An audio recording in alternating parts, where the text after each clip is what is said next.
Happy independence day.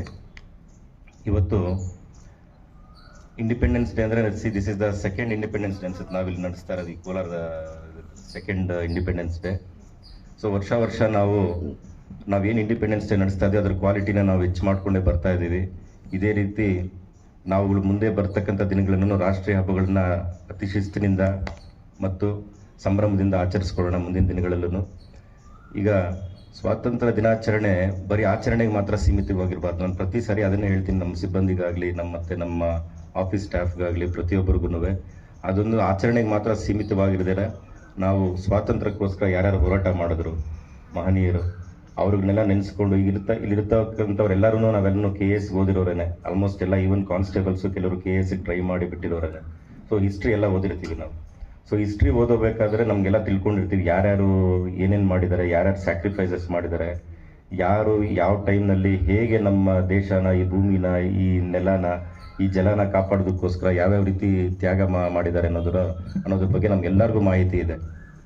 So ನಾವೇನು ಮಾಡ್ತೀವಿ, ಕೆಲಸದ ಒತ್ತಡದಲ್ಲೋ ಅಥವಾ ನಮ್ಗಿರ್ತಕ್ಕಂಥ ಸರ್ಕಾರಿ ಕೆಲಸದಲ್ಲಿರತಕ್ಕಂಥ ಕೆಲವೊಂದು ನಿಯಮಗಳಿಗೆ ನಾವು ಒಳಪಟ್ಟು ನಾವೇನು ಮಾಡ್ತೀವಿ, ಬರೀ ಕೆಲಸ ಅದಾದ ನಂತರ ನಮ್ಮದು ಏನು ರೂಲ್ಸ್ ಏನಿದೆ ಅದನ್ನು ಫಾಲೋ ಮಾಡೋ ನಿಟ್ಟಿನಲ್ಲೇ ನಮ್ಮದು ಎಲ್ಲ ಕೆಲಸ ಮಾಡ್ತಾ ಇರ್ತೀವಿ ನಾವು.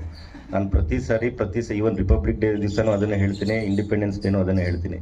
ಸ್ವಲ್ಪ ಮಟ್ಟಿಗೆ ನಾವು ಎಥಿಕ್ಸು, ಸ್ವಲ್ಪ ಡಿಸಿಪ್ಲಿನ್ನು, ನಂತರ ಪಬ್ಲಿಕ್ ಜೊತೆ ನಾವು ಹೇಗೆ ಮಾತಾಡೋದು. This are all the features which depicts the quality of an officer in ಪಬ್ಲಿಕ್ಕಲ್ಲಿ ನೀವು ಹೇಗೆ ನಡ್ಕೊಳ್ತೀರೋ ಅದ್ರ ಮೇಲೇ ಇಲಾಖೆಗಾಗಲಿ ಅಥವಾ ನಿಮಗಾಗಲಿ ಒಂದು ಗೌರವ, ನಿಮಗೆ ಗೌರವ ಬಂತು ಅಂದರೆ ಇಲಾಖೆ ಗೌರವ ಬಂದಾಗೇನೆ.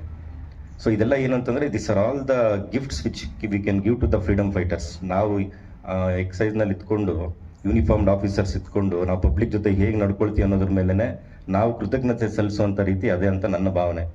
ಹಾಗಾಗಿ ಇಂಡಿಪೆಂಡೆನ್ಸ್ ಡೇ ತರೋದಕ್ಕೋಸ್ಕರ ತುಂಬ ಈವೆಂಟ್ಸ್ ಇದೆ, ತುಂಬ ಈವೆಂಟ್ಸ್ ಇದ್ದಾವೆ.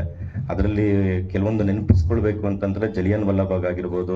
This are all the reasons. There are many events which has resulted in independence. So Jallianwala Bagh incidence ಒಂದು ತಗೊಂಡ್ರೆ ನಾವು ನೋಡಿ, ನೀವೆಲ್ಲರೂ ಅವತ್ತಿನ ಕಾಲಕ್ಕೆ ನೋಡಿ, ನಾವೆಲ್ಲ ಇವತ್ತು ಯೂನಿಫಾರ್ಮ್ ಹಾಕ್ಕೊಂಡು ನಿಂತ್ಕೊಂಡು ಬೆಳಗ್ಗೆ ಎದ್ದು that is the freedom which have obtain from those freedom fighters. ಅಲ್ಲಿ ಜಸ್ಟ್ ಇಮ್ಯಾಜಿನ್ ರೀ, ಕಾಂಪೌಂಡ್ ಕ್ಲೋಸ್ ಮಾಡಿ ಸಡನ್ನಾಗಿ ಒಂದಷ್ಟು ಜನ ಬಂದು ನಮ್ಮ ಮೇಲೆ ಗುಂಡು ಹಾರಿಸ್ಬಿಟ್ರೆ ಹೇಗಿರುತ್ತೆ. ಜಸ್ಟ್ ಇಮ್ಯಾಜಿನ್, ನಾವು ಇಮ್ಯಾಜಿನ್ ಕೂಡ ಮಾಡ್ಕೊಳಕ್ಕೆ ಆಗದಿರುವಂಥ ಒಂದು ಸಂದರ್ಭಗಳು ಅದೆಲ್ಲ ಇನ್ಸಿಡೆನ್ಸಸ್ಸು ಇಂಡಿಪೆಂಡೆನ್ಸ್ನಲ್ಲಿ. ಆ ರೀತಿಯಲ್ಲಿ ಒಂದು 100+ ಮೆಂಬರ್ಸ್ ಇನ್ಕ್ಲೂಡಿಂಗ್ ಕಿಡ್ಸು, ವುಮೆನ್ನು, ಇವರೆಲ್ಲನೂ ಅವತ್ತು ಬಲಿದಾನ ಆಗಿರ್ತಾರೆ. ಇದೊಂದು ಉದಾಹರಣೆ Jallian Vala ಬಾಗ್ದು.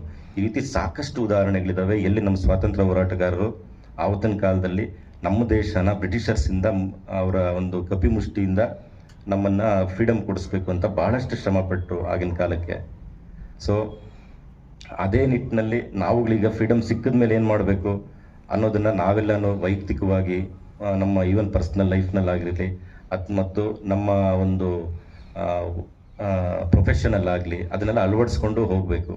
I can understand, everywhere ನಾವು ಸ್ಕೇಲ್ ಇಟ್ಕೊಂಡು ಯಾರು ಕೆಲಸ ಮಾಡಲಿಕ್ಕಾಗಲ್ಲ. ಬಟ್ ಸಮ್ವೇರ್ ನಾವು ಕೆಲಸ ಮಾಡೋ ನಿಟ್ಟಿನಲ್ಲಿ ಇನ್ನೊಬ್ಬರಿಗೆ ಹಾರ್ಮ್ ಮಾಡ್ದಿರ ಪಬ್ಲಿಕ್ ಜೊತೆ ಸೌಹಾರ್ದವಾಗಿ ಇದ್ಕೊಂಡು ಈ ಥರ ನಾವು ಏನು ಕೆಲಸ ಮಾಡ್ತೀವೋ ಅದನ್ನು ಹೊರಗಡೆ ಬಿಂಬಿಸ್ತೀವಲ್ವಾ, that is the biggest gift we can give to the freedom fighters ಅಂತ ನನ್ನ ಒಂದು ಅನಿಸಿಕೆ.